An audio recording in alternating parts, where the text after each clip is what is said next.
ఓం నమ శివాయ శ్రీమాత్రే నమః. మిత్రులకి శ్రేభిలాషులకి అలాగే అనంతగా ఆదరిస్తున్న యూట్యూబ్ ప్రేక్షకులందరికీ కూడా పేరు పేరు ధన్యవాదాలు.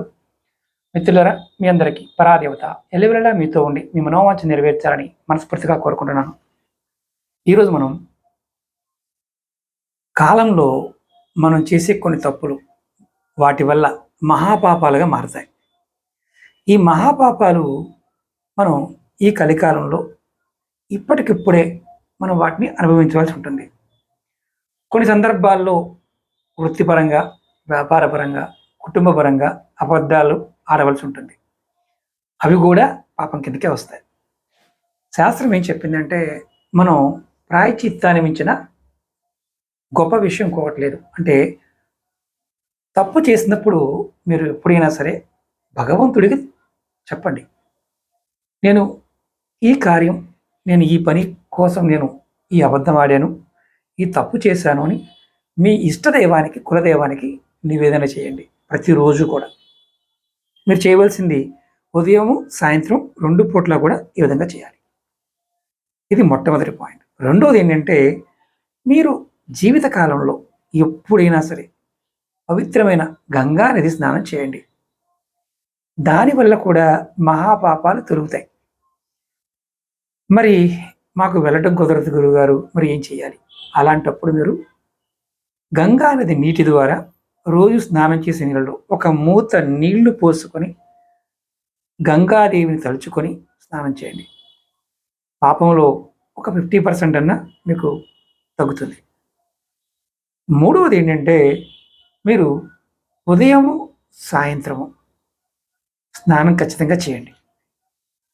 స్నానం చేసి మీరు మీ ఇష్టదైవాన్ని లేదా కులదైవాన్ని మనస్ఫూర్తిగా మీ మనసులో చేసిన తప్పులు క్షమించమని కోరుకోండి. 2 పూట్ల చేయండి. మీకు ఎప్పుడైతే ప్రాయశ్చిత్తం చేసుకుంటారో, పశ్చాత్తాపడతారో, అప్పుడు మీకు మీరు చేసిన కర్మల యొక్క ప్రభావం కాలం తీసుకుంటుంది. కొన్ని సందర్భాల్లో కావాలని మళ్ళీ మళ్ళీ చేస్తే అదే తప్పులు కావచ్చు, అదే పాపం కావచ్చు. కాలంలో కొట్టుకుపోతాం, అందులో డౌట్ లేదు. రాబోతున్న సమయము మనం వీలైనంత వరకు సత్యంగా, ధర్మంగా, నీతిగా ఉండాలి అనేది శాస్త్రం చెప్తుంది. కాలం మారుతుంది. మనం తప్పులు చేస్తాం, తప్పులు చేయకుండా ఉన్నాం, కానీ క్షమాపణ కోరుకోండి. అలాగే ప్రకృతికి సేవ చేయండి. ముఖ్యంగా ఈ సమయంలో మీరు జాగ్రత్తగా ఉండవలసింది, ఎవరైనా సరే నీటితో జాగ్రత్తగా ఉండండి. రాబోయే 3 నెలలు కూడా నీటితో జాగ్రత్తగా ఉండండి.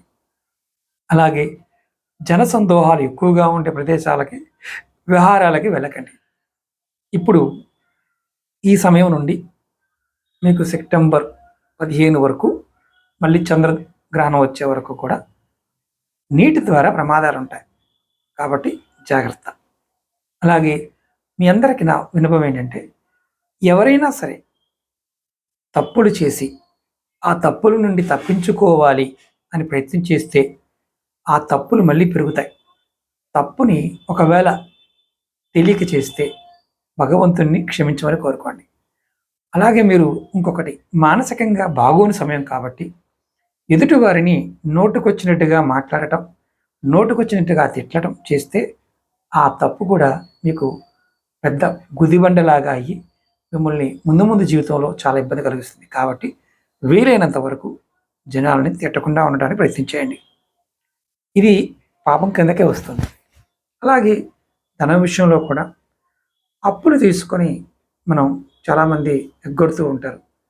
డబ్బులు లేక ఎగ్గొట్టినా అది వేరే విషయం, కానీ కావాలని చేస్తూ ఉంటారు. అది కూడా మహాపాపమే అవుతుంది. అలా చేస్తే రాబోయే రోజుల్లో, అంటే మనం 1 సంవత్సరం 2 సంవత్సరాల కాలంలో మనకి అనుకోని దెబ్బలు తగలటం, ఆకస్మిక మరణాలు కూడా కలుగుతాయి. ఒకవేళ మీరు అందుబాటులో డబ్బులు లేకపోతే ఇచ్చిన వారికి తెలియచేయండి, నాకు ఈ ప్రాబ్లం వల్ల ఇవ్వలేకపోతున్నాను, ఖచ్చితంగా నేను ఇస్తాను అని వారికి నమ్మకంగా చెప్పడానికి ప్రయత్నించండి. అలా కాకుండా తప్పించుకుని తిరిగినా, మనం ఇవ్వను అని మొండికి వేసిన తర్వాత జీవితంలో చాలా ఇబ్బందులు ఎదుర్కొంటాం. ఎందుకంటే ఇది కాల మార్పు సమయం. ఈ వీడియో మీకు ఇలా చేసిన వారు కూడా ఖచ్చితంగా గంగా నది స్నానం చేస్తే కొంత మీకు ఉపశమనం కలుగుతుంది, మహాపాపాలు తిరుగుతాయి. ప్రయత్నించేయండి, ఫలితాన్ని పొందండి.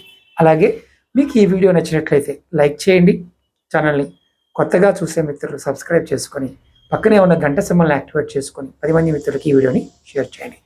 ఓం నమః శివాయ. శ్రీమాత్రే నమః.